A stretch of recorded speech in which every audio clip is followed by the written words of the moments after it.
Security breach in Sector 7. Repeat. Security breach in Sector 7.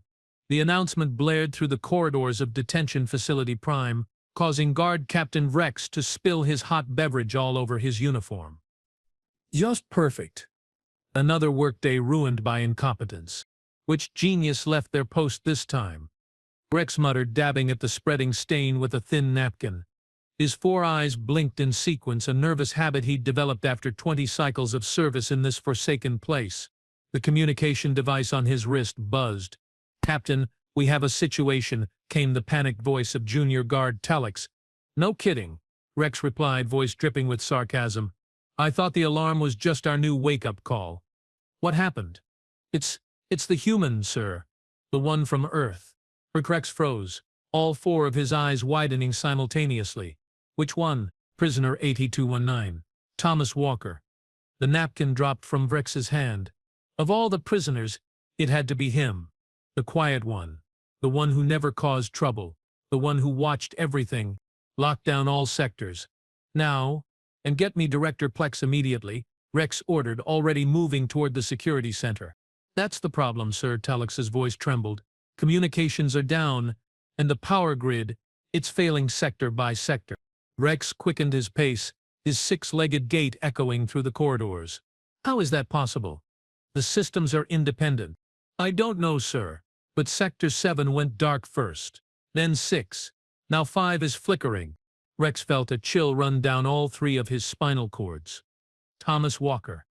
The unassuming human who spent his days reading in his cell, who barely spoke during interrogations, who smiled politely at the guards, who was apparently much more dangerous than anyone had realized. 3 hours earlier, Thomas Walker sat in his cell, flipping through the pages of an old book. The guards had allowed him this small luxury, a collection of Earth poetry. They thought it harmless, a way to keep the strange alien occupied. What they didn't know was that Thomas had modified the book. Pages 57 through 82 were hollowed out, containing components he'd been collecting for months. Small pieces of text stolen during his work detail in the facility's maintenance sector. "Dinner, human," announced Guard Zelp, sliding a tray through the small opening in the force field. Zelp paused, surprised as always by the human's memory and apparent interest. "Yes, much better now. The tutor you suggested helped." "Glad to hear it," Thomas said, closing his book carefully. "Tell little Zelpix I said hello." The guard nodded awkwardly before moving on. Thomas waited until the footsteps faded, then opened his book again. He removed the final component he needed, a tiny power coupling taken from a cleaning drone. "Showtime," he whispered to himself. Director Plex was having a terrible day even before the alarms began. The Galactic Detention Authority inspectors were scheduled to arrive tomorrow, and the paperwork was a nightmare. The fact that Detention Facility Prime housed 17 different sentient species, each with their own biological needs and security protocols, made compliance a bureaucratic hellscape. The humans were particularly troublesome. Not because they caused problems, quite the opposite. They were model prisoners. Too model, too quiet, too observant. When the first alarm sounded, Plex assumed it was a drill. When the lights in his office flickered, he grew concerned. When his security tablet went dark, he knew something was very wrong. "Get me Captain Vrex," he bellowed into his communication device. Nothing, not even static. Plex moved to the window overlooking the facility grounds.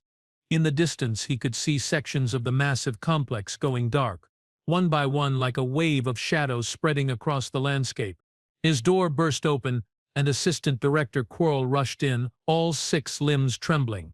"Director, we have lost contact with Sectors 5 through 7. The human prisoner, Walker, he's gone." "What do you mean gone?" Plex demanded. "No one escapes Detention Facility Prime. It's impossible. The security systems are failing everywhere. The guards report that the backup generators won't activate. It's like something is actively suppressing them." Plex turned back to the window. Another section of the facility went dark. Then another. "How many prisoners are housed in the affected sectors?" "Over 3,000, from 12 different planets." Quirrell replied. "And how many have escaped?" "Just one. Just the human." Rex reached the security center just as the lights went out. Emergency illumination activated, bathing everything in an eerie red glow. "Report," He barked at the technicians scrambling around the central console. "Systems failing across the board, sir," replied Senior Technician Morrow, her tentacles flying over the control panel. "It's like a cascading virus, but nothing shows up in our diagnostics. The systems think they are functioning normally even as they shut down." "Where was Walker last seen?" Rex demanded. A junior technician spoke up. "Security cameras caught him leaving his cell 90 minutes ago." He just walked out, sir." "Walked out? Through a level 7 security force field?" Rex couldn't believe what he was hearing. The field was active according to the system, but he passed through it like it wasn't there. Rex cursed in 3 different languages. "Track his movements."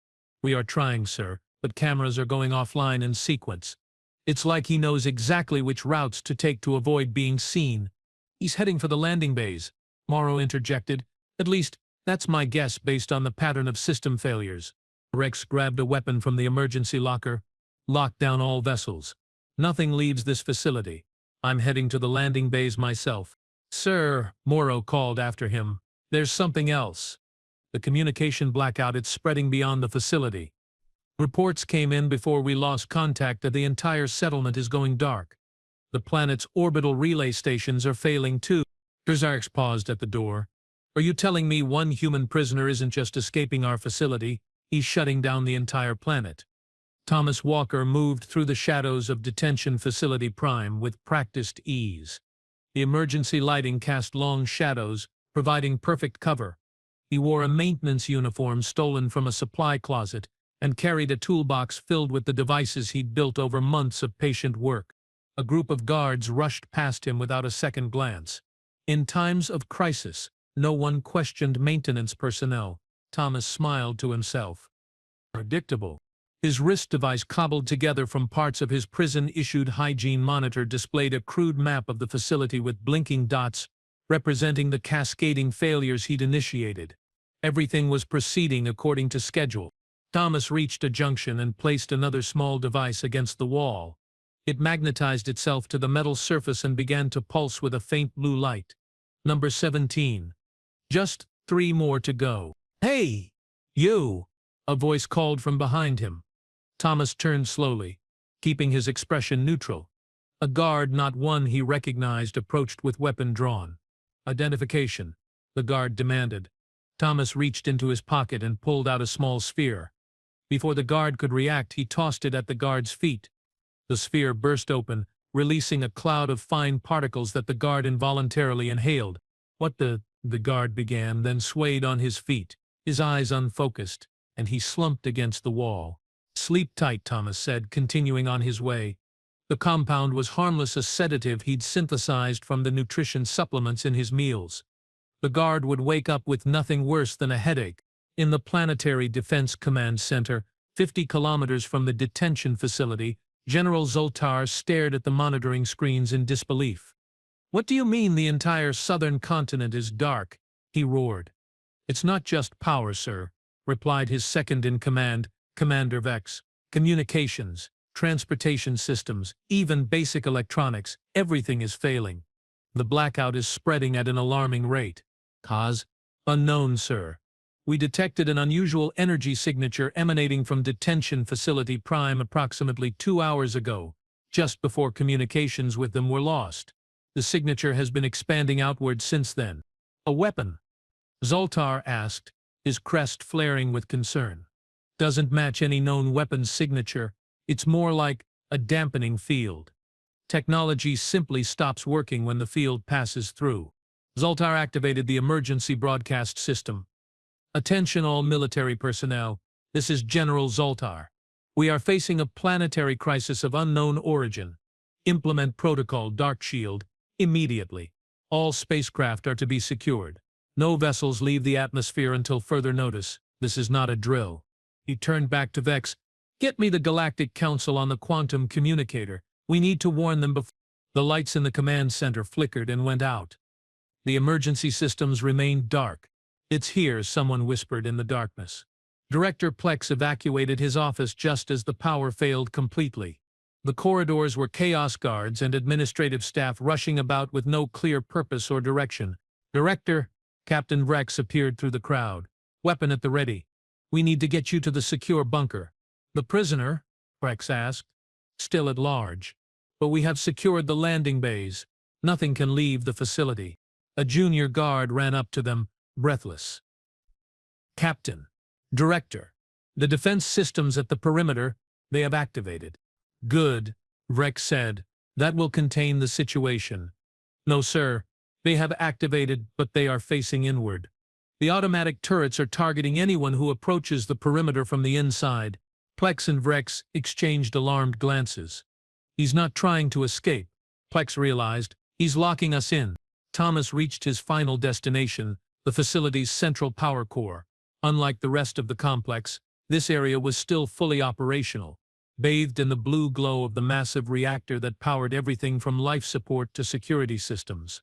2 guards lay unconscious by the entrance, victims of another of his sedative devices.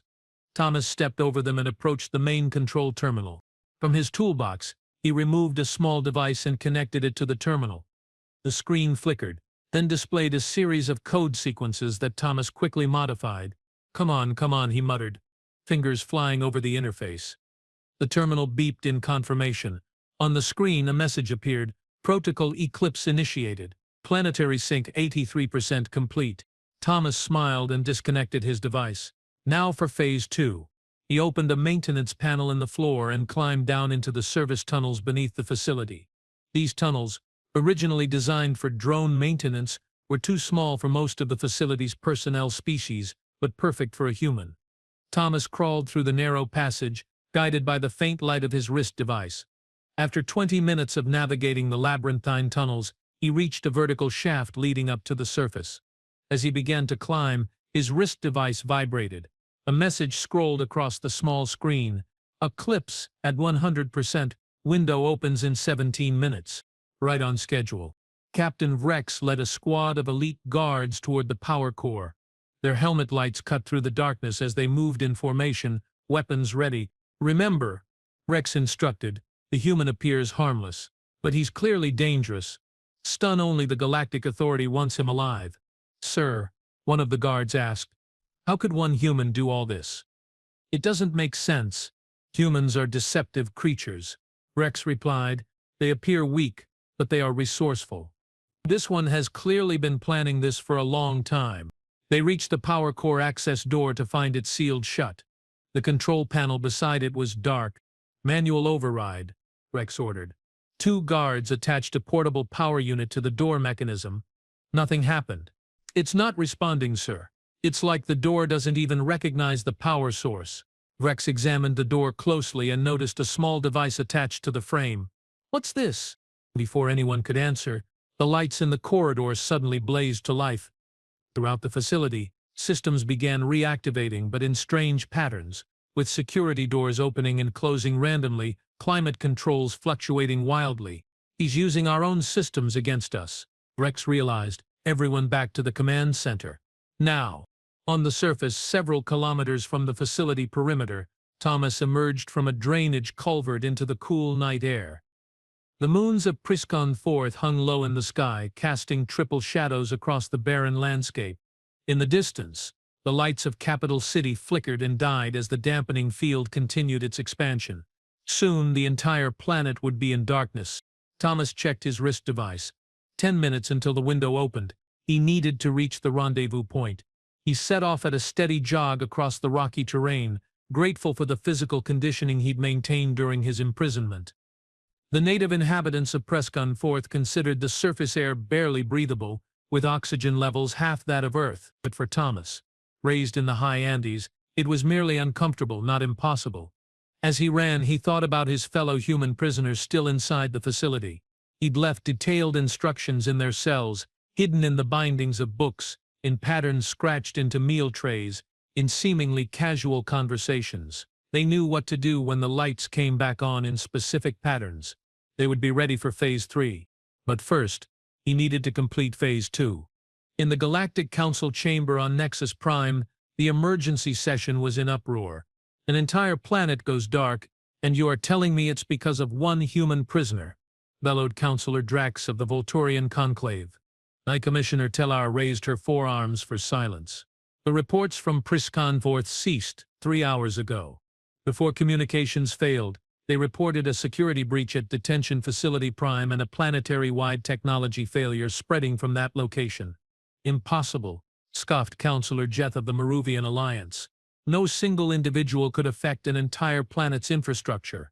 Admiral Core of the Galactic Defense Force stepped forward. With respect, Counselor, you underestimate humans. They may seem physically unimpressive, but their ingenuity is unmatched. We have documented numerous cases of human prisoners creating sophisticated tools from seemingly harmless objects. But an entire planet, Jeth insisted. We believe this particular human, Thomas Walker, had help, Core continued, not from other prisoners, but from outside the system. Intelligence suggests he may be connected to the human resistance movement.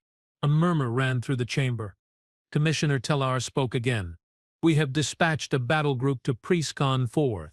They will re-establish control and recapture the fugitive.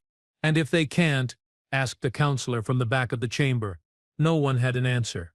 Director Plex reached the facility's secure bunker, surrounded by his most trusted guards.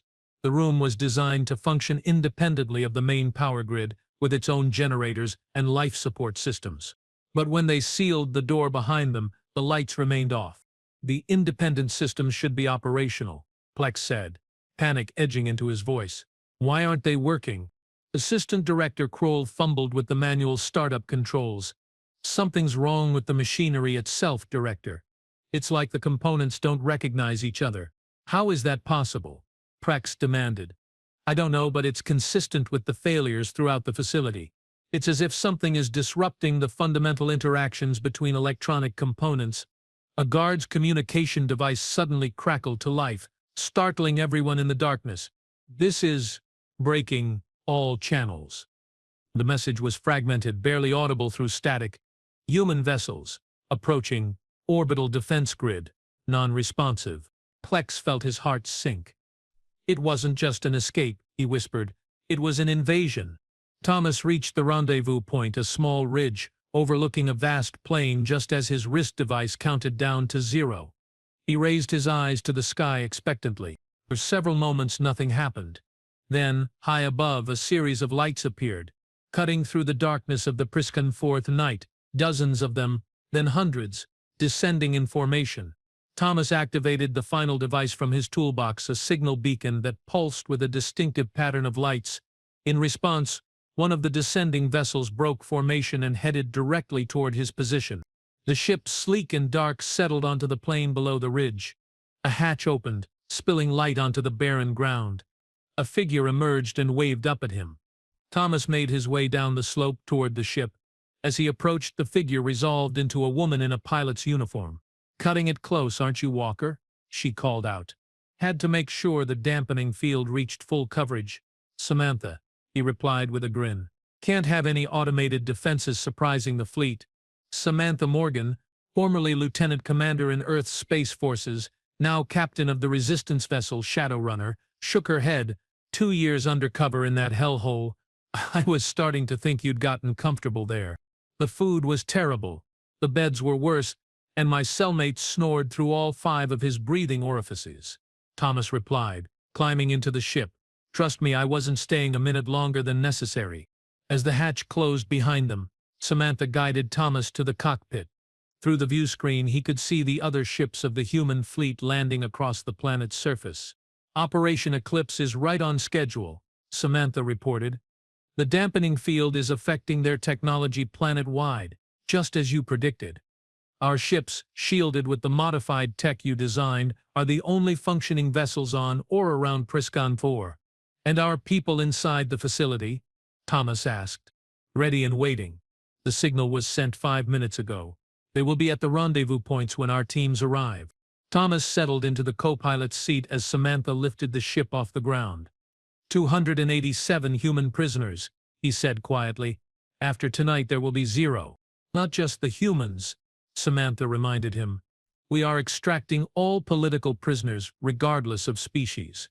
The Galactic Council needs to understand that their detention policies have consequences. The Shadowrunner accelerated toward Detention Facility Prime, followed by a dozen similar vessels. In the distance, the massive complex was a dark silhouette against the horizon, punctuated by the occasional flicker of malfunctioning systems. "They never should have taken humans prisoner," Thomas said, watching the approach. "They never should have underestimated us." "That's their mistake," Samantha agreed. "One they are about to regret." As the Shadow Runner descended toward the facility, Thomas thought about the months of preparation, the careful gathering of components, the calculated risk of it all. One human prisoner had escaped, and now an entire planet had gone dark. Phase 3 was about to begin. Director Plex huddled with his remaining staff in the dim emergency lighting of what had once been the most secure command center in the quadrant. The irony wasn't lost on him. 17 species from across the galaxy, the most advanced containment technology credits could buy, and they'd been outsmarted by a single human with a hollowed-out book. "Status report," he demanded, though he already knew the answer would be grim. Senior Technician Morrow's bioluminescent skin glowed faintly as she spoke, providing additional light in the darkness. "Total system failure. Director, life support is operating on minimal backup power. Security systems are non-responsive. Communications remain down." "And the prisoners?" Captain Vrex stepped forward. "Contained for now. Guards have been posted at all cell block entrances with manual weapons." "Manual weapons?" Plex's upper eye ridge twitched with stress. "What is this? The Dark Ages? Our energy weapons don't function within the dampening field," Rix explained, his tone professional despite the circumstances. "Neither do the sonic restraints or neurological pacifiers." Assistant Director Curlew nervously wrung her middle pair of limbs. "Sir, we have received reports, through runner messengers, that unknown vessels have breached our atmosphere. Dozens of them. The orbital defense grid never activated." Plex felt a chill run through his central nervous column. "The humans are coming for their people." "Not just the humans," Rix corrected. "Our spotters report ships of various designs. Some appear to be Arcturian, others Zentabi, even a few Quillix cruisers. The Resistance," Plex whispered. "The boogeyman of Galactic Council space, a loose coalition of species opposed to Council rule, largely dismissed as a minor nuisance by official channels. Apparently not so minor after all." A guard burst into the room, breathing heavily. "Director, ships are landing at multiple points around the perimeter. And the human prisoners. They are organized. They are fighting back." Thomas Walker strapped into his tactical gear as the Shadow Runner approached Detention Facility Prime. The ship's hull was designed to resist detection, its systems shielded against the dampening field by technology Thomas himself had helped develop before his capture. "Remember," Samantha said as she piloted the vessel toward the designated landing zone, "we have 90 minutes before the Council fleet can arrive." "That's our window." Thomas checked the non-electronic weapon at his hip, a compressed air projectile launcher, simple but effective. "The dampening field will buy us more time. Their ships will be affected as soon as they enter the atmosphere. They will have countermeasures," Samantha warned. "The field won't hold them forever." "It doesn't need to. Just long enough." The view screen showed other resistance ships descending around the massive facility, dark shapes against the darker sky. Each carried a strike team focused on specific extraction points. "Team assignments confirmed," reported Kira Novak, the Shadow Runner's tactical officer. "Strike teams Alpha through Echo are on approach. Dampening field integrity at 98%. And our inside contacts?" Thomas asked. "On the move," Kira replied, checking a manual compass-like device. "The signal flares have been spotted in sectors 2, 4, and 7. The ship settled onto the barren ground half a kilometer from the facility's western wall." Thomas and the strike team moved to the deployment bay as Samantha's voice came over the manual intercom. "Good hunting, Walker. Try not to get captured again. The paperwork was hell." Thomas grinned. "No promises." Junior Guard Talix had never seen anything like it. One moment the human prisoners were locked in their cells, subdued and compliant as always. The next, they were moving in coordinated groups through the darkened corridors, disabling guards with makeshift weapons and what appeared to be impossible as it seemed practiced combat techniques. How long had they been planning this? How had they communicated without being detected? Talix crouched behind an overturned food cart, clutching his shock baton useless without power, and watched as a group of humans efficiently secured the main corridor of Cell Block D. Their leader was a tall female named Alexander Patel, formerly of Cell D-21 team, Talix had always thought her quiet and respectful.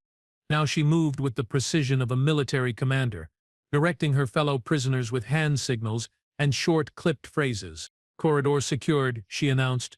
"Move to Phase 3 checkpoints. Remember, non-lethal only. We are better than them. Better than them." The words stung Talix more than he expected. He'd always treated the prisoners fairly, hadn't he? He'd never participated in the compliance sessions that some guards seemed to relish. Alexandra spotted him behind the cart. "Guard Talix," she said not unkindly. "Surrender your weapon and you won't be harmed." Talix hesitated, then tossed the baton toward her. "How? How did you organize all this?" "We monitored everything." Alexandra smiled.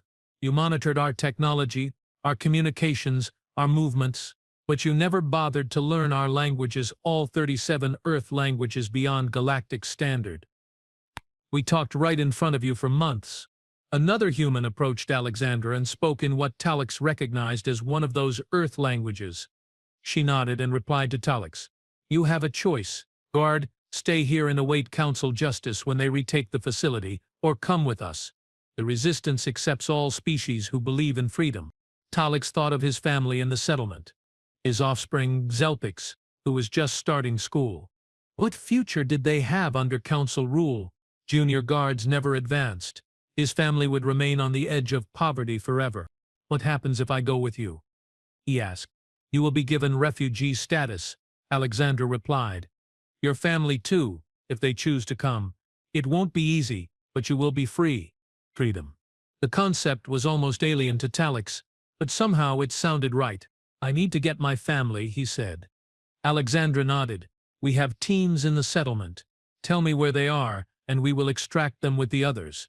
Talix gave her the information, wondering if he was making a terrible mistake or the best decision of his life. "Come on," Alexandra said, gesturing for him to follow. "We have a ship to catch." General Zoltar paced the darkened command center, illuminated only by the bioluminescent patches hastily applied to the walls. 28 years of military service, and he'd never faced a situation like this. "Sir," Commander Vex reported, "runners from the southern outpost confirm landing vessels at these coordinates." He spread a paper map on the table, actual paper, like primitives used before digital technology. "How many?" "At least 40 ships, possibly more. Small to medium class, no heavy cruisers detected." Zoltar studied the map. "They are targeting the detention facility and the settlement, not our military installations. It appears to be an extraction mission, sir, not an invasion." "Those prisoners are council property," Zoltar growled. "The human will answer for this treason." "With respect, General," Vex said cautiously, "many of those prisoners are political detainees, non-violent offenders whose only crime was speaking against council policies." Zoltar fixed his subordinate with a hard stare. "Your point, Commander." Vex straightened. "Perhaps this situation presents an opportunity. If the Resistance takes the political prisoners but leaves the violent offenders, we could frame this as a targeted attack. The Council would never need to know that we chose not to commit our full forces. You suggest we allow them to succeed. I suggest we focus our limited resources on protecting military assets and strategic infrastructure. The detention facility is, regrettably, already compromised." Zoltar considered this. His career would suffer if the facility fell on his watch, but deploying troops against an enemy with functioning technology while his own forces were limited to mechanical weapons would result in unnecessary casualties. "Deploy defensive perimeters around military installations only," Zoltar ordered finally. "Issue an evacuation order for all non-essential personnel from the vicinity of the detention facility. Cite safety concern." "Yes, sir," Vex replied, a flicker of relief crossing his features. Zoltar turned away, gazing out the viewport at the darkened landscape. "And Vex, this conversation never happened." Thomas Walker led his strike team through the drainage tunnel he'd used to escape. The confined space was challenging for some of the larger team members, but they moved efficiently, guided by the detailed facility schematics Thomas had memorized during his imprisonment. "Guard post ahead," Thomas whispered, holding up a closed fist to halt the team. 2 sentries, based on standard protocols. Liam Torres, the team's infiltration specialist, slipped forward silently, A former thief before joining the resistance, Liam moved like a shadow, barely disturbing the air around him. Moments later he returned, guards neutralized, non-lethal, as ordered, path clear. The team advanced into the facility's lower levels. Emergency lighting cast eerie shadows on the walls. They encountered little resistance. Most guards had fallen back to defensive positions around critical areas. First rendezvous point should be ahead, Thomas said, checking his manual compass. Alexandra's group will meet us at junction B7. As if on cue, they rounded a corner to find a group of humans waiting, led by a tall woman with determined eyes. Some wore guard uniforms, others prison attire. All were armed with improvised weapons. Walker, Alexandra acknowledged with a nod. Right on schedule. Any problems? Thomas asked. Nothing we couldn't handle. We have secured pathways to extraction points in sectors 4 and 6. Javier's team has control of the East Wing. We have approximately 40 former guards who have chosen to join us, along with their families from the settlement. Thomas raised an eyebrow. Guards defecting? That's unexpected. Alexandra shrugged. Turns out not all of them enjoy enforcing council policies. Speaking of which, we have someone you should meet. She gestured, and a nervous-looking alien stepped forward, Junior Guard Talix. He's been helpful, Alexandra explained, provided guard rotations, security protocols. Thomas studied the guard. Why help us? Talix's 4 eyes blinked in sequence. My offspring deserves better than this planet, this life, and you treated us with respect, even as prisoners. The council doesn't extend the same courtesy to its own citizens. Thomas nodded. Welcome to the resistance, Talix. Hope you don't mind being on the other side of the force field. About that, Alexandra interjected.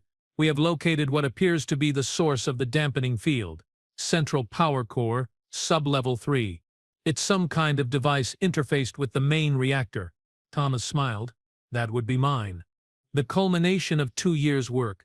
It's generating a field that disrupts specific energy frequencies, the ones used by Council technology. Our modified tech operates on different frequencies. Clever, Alexandra said, but Director Plex has barricaded himself in the administrative sector with about 50 loyal guards.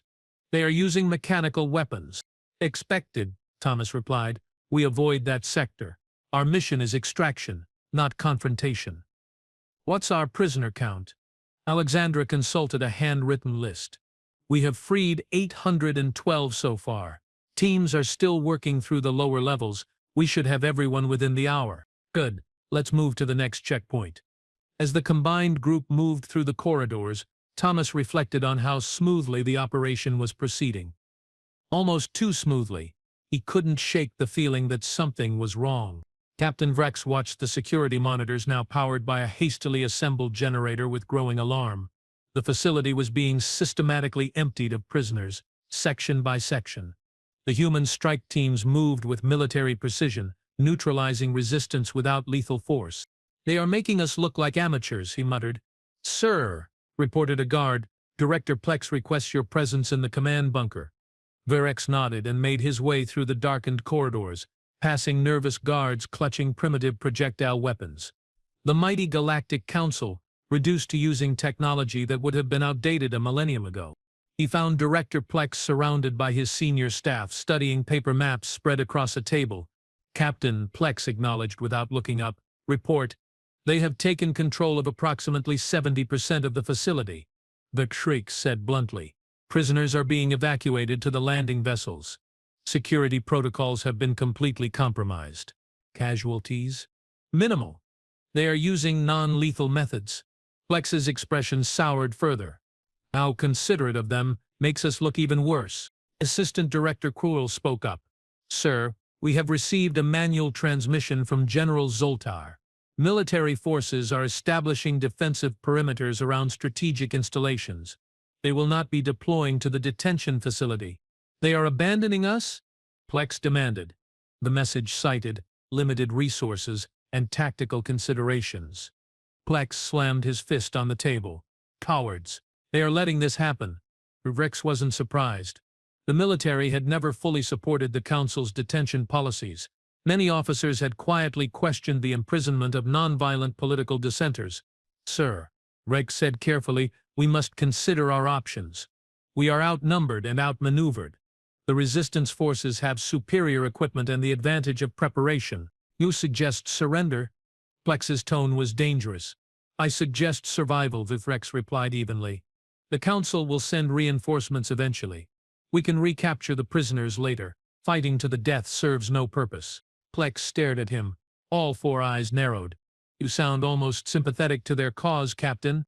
I am sympathetic to keeping my guards alive, Director. There will be other battles. Before Plex could respond, the bunker door burst open. Senior Technician Morrow rushed in, her bioluminescent skin pulsing with agitation. Director! Captain! You need to see this. The main landing bay of Detention Facility Prime had been transformed into an evacuation center. Hundreds of prisoners from dozens of species were being processed by resistance personnel, organized into groups, and escorted to waiting ships. Thomas Walker surveyed the operation with satisfaction. The strike teams had secured the critical extraction routes with minimal conflict. The dampening field continued to neutralize Council technology. The evacuation was proceeding ahead of schedule. Walker. Samantha's voice crackled over his manual communicator. Council reinforcements have entered the system. Estimated arrival in 30 minutes. Understood. What's our evacuation status? 70% complete. We need more time. Thomas considered the options. I will head to the dampening field generator.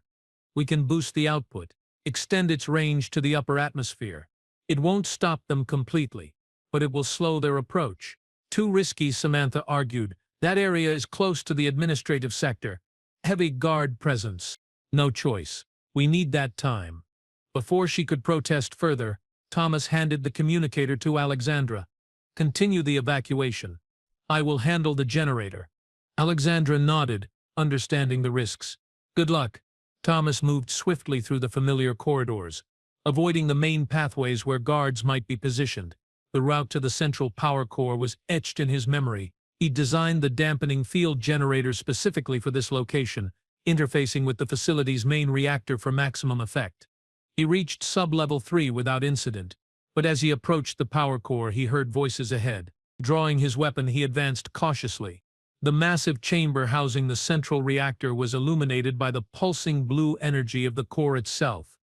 Thomas's dampening field generator, a complex array of modified components, encircled the reactor housing, its lights blinking in a rhythmic pattern.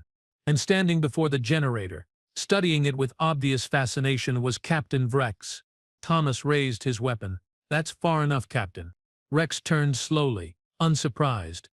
Walker, I wondered if you'd return for this remarkable device. 2 years to build it, I assume? Right under our noses. Something like that, Thomas replied, keeping his distance. Step away from the generator. Or what? You will shoot me. Your teams have been notably non-lethal in their approach. I doubt you will change that policy now. Thomas kept his aim steady. Don't test me, Varek. The captain folded his upper limbs. I'm not here to stop you, Walker. I'm curious. This technology, it's beyond anything the Council possesses. You didn't just build it to escape. You built it to make a statement. The statement is simple, Thomas said. The Council isn't invincible, their technology isn't superior, and their policies aren't just. Rex nodded slowly. Many would agree with you, myself included, but few would have the courage or the capability to demonstrate it so emphatically. Thomas studied the captain, searching for deception. You are not here to stop me. Why are you here? To understand, Rex replied. And perhaps, to offer assistance. You expect me to believe that? Director Plex and his supporters are barricaded in the administrative sector. They have called for reinforcements. When those reinforcements arrive, they will recapture this facility and everyone in it, including guards who failed to prevent this escape. My future in Council space is limited. Thomas lowered his weapon slightly. You want to defect. I want to survive, Rex corrected. And I believe my chances are better with your resistance than with a council that will need scapegoats for this embarrassment. Before Thomas could respond, alarms began to sound throughout the facility, old-fashioned mechanical bells that functioned without electronics. What is that? Thomas demanded. Rex's expression turned grim. Self-destruct protocol. Mechanical backup system. Director Plex is more fanatical than I realized. He would rather destroy the facility than let you succeed. How long? 20 minutes, perhaps less. Thomas rushed to the generator. I need to boost the output, extend the dampening field's range. Can you help? Rex moved to his side. Tell me what to do. Working together, they modified the generator's configuration, rerouting power from non-essential systems to strengthen the field. This should slow the Council ships, Thomas explained as they worked. Give our evacuation teams more time. And the self-destruct? Rish asked. Manual system, impossible to disable remotely. We need to evacuate everyone before it triggers. The generator hummed with increased power, the lights pulsing more rapidly. Done, Thomas announced. Let's get back to the landing bay. As they turned to leave, the chamber doors slammed shut with a mechanical thud. Director Plex's voice came over the ancient intercom system. Going somewhere, Walker? Captain Vrex, I'm disappointed. Treason is such an ugly crime. Thomas tried the doors locked with mechanical bolts. No electronic override possible. You have lost, Plex, Thomas called out. The prisoners are already being evacuated. Perhaps, Plex's voice replied, but you won't live to celebrate your victory. The self-destruct cannot be stopped, and I have sealed all exits from the power core. A fitting end for the architect of this humiliation. The intercom clicked off. Rupus examined the doors. He's right. These are mechanically sealed.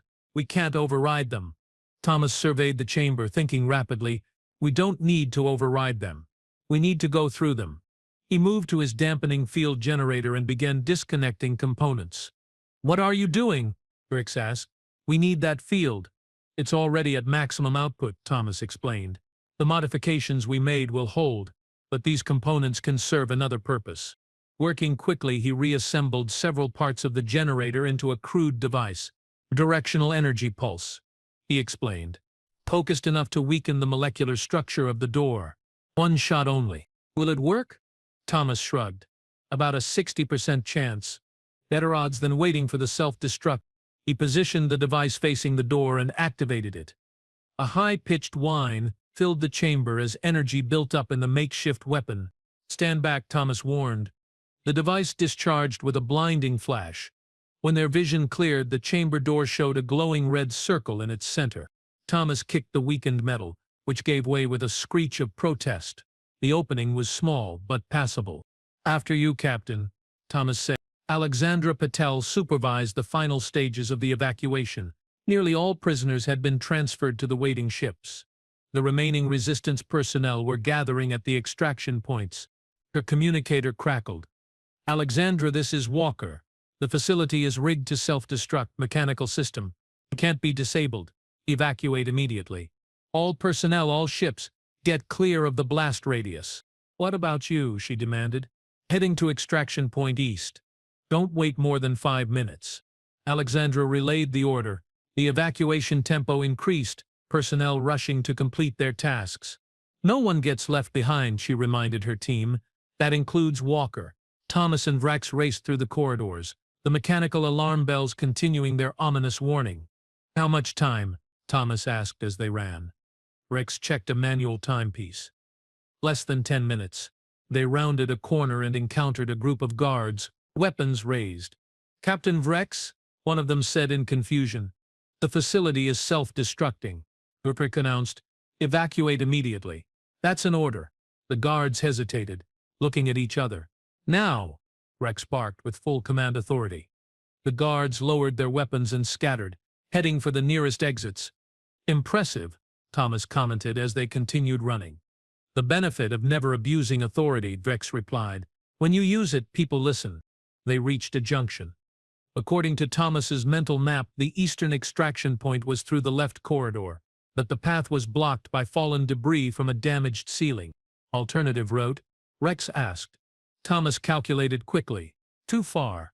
We'd never make it in time. He activated his communicator. Alexandra, east extraction is blocked. We are cut off. Understood, came the reply. Diverting a vessel to the roof landing pad. Get there. The landing pad is controlled by Plex's loyal guards, Rex warned as they changed direction. Then we will have to be persuasive, Thomas replied. The administrative sector of the facility was in chaos. With the self-destruct counting down, many of Director Plex's supposedly loyal personnel had abandoned their posts, fleeing for their lives. Plex himself remained in the command bunker, watching the evacuation on the primitive monitor screens. "Sir," Assistant Director Krull urged, "we must leave now. The vessels in Bay 3 are still operational." "No," Plex said, his voice distant. "The Council will consider this my failure. Better to die here than face their justice." "But sir—" "Go if you want, Krale. I release you from your duty." Ralph hesitated, then hurried from the bunker. Plex didn't blame her. Self-preservation was a powerful instinct across all species. He turned back to the monitors. On one screen he could see Walker and Captain Vrex fighting their way toward the roof landing pad. Even now, the human wouldn't give up. Plex had underestimated him. Had underestimated all humans. The Council had dismissed them as primitives, barely worth notice in the grand scheme of galactic politics. That assessment would need revision after today. He activated the intercom one final time. "Attention all personnel. This is Director Plex. The self-destruct sequence cannot be aborted. Evacuate immediately. I repeat, evacuate immediately." It was the last order he would ever give. The roof landing pad was guarded by only 4 officers when Thomas and Vrex arrived. At the sound of Plex's evacuation order, they lowered their weapons. "Captain," one of them questioned. "The Director has ordered evacuation," Vrex confirmed. "Go, now. Get to the transport vessels in Bay 3. The guards departed without further question, leaving Thomas and Vrex alone on the landing pad. "How much time?" Thomas asked again.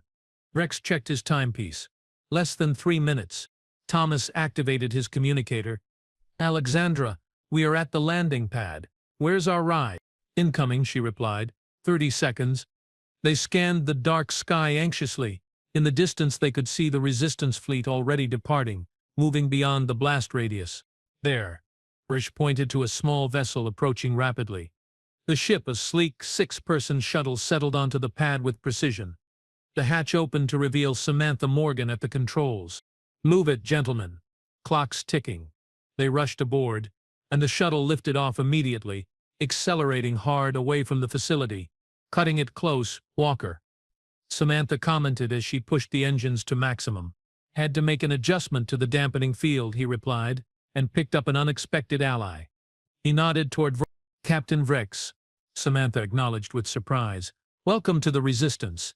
Assuming we survive the next 60 seconds.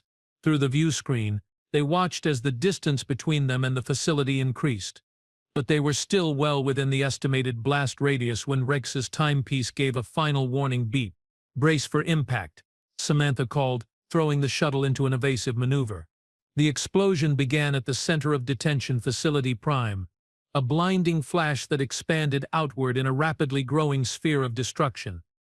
The shockwave raced toward their shuttle, gaining on them despite Samantha's expert piloting.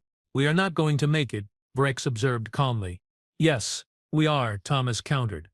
He moved to the shuttle's rear compartment and activated a small device attached to the hull. Dampening field projector, miniaturized version. It won't stop the kinetic force completely, but it will reduce the impact. The shock wave hit them seconds later. The shuttle bucked violently, systems flickering, but the dampening field held. Samantha fought the controls as they tumbled through the turbulence, eventually stabilizing their flight path. "Everyone alive back there?" she called. "Intact, if rattled," Thomas replied, helping Vex back to his seat. "The fleet?" "Already breaking atmosphere," Samantha reported. "All accounted for. Mission accomplished, Walker."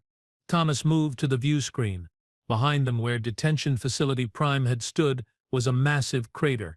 The facility was completely gone, along with Director Plex and anyone else who had chosen to remain. "The settlement?" he asked. "Evacuated," Samantha assured him. "Anyone who wanted to leave is aboard our vessels." The military installations were outside the blast radius. Thomas nodded, satisfied. "Casualties?" "Minimal. Some injuries during the extraction, nothing serious. No fatalities reported." Rex joined Thomas at the view screen. "The Council will respond to this harshly." "Let them," Thomas replied. "Today we showed the galaxy what a determined group can accomplish against their supposedly perfect system. We freed over 2,000 prisoners from dozens of species. We demonstrated that their technology isn't invincible. We gave hope to everyone suffering under Council rule. And what happens to those you rescued? Rex asked. They go to Haven, Samantha answered. Our primary settlement, beyond Council space. They will be given new identities, training, opportunities. Some will join our cause. Others will simply live free lives. Haven, Vix repeated. I have heard rumors. A hidden world where the Council's authority doesn't reach. More than rumors, Thomas said. It's real, and growing. Today's operation will add significantly to its population. The shuttle broke atmosphere, joining the Resistance fleet, assembling in orbit. Dozens of vessels of various sizes and designs, united in purpose. The Council ships?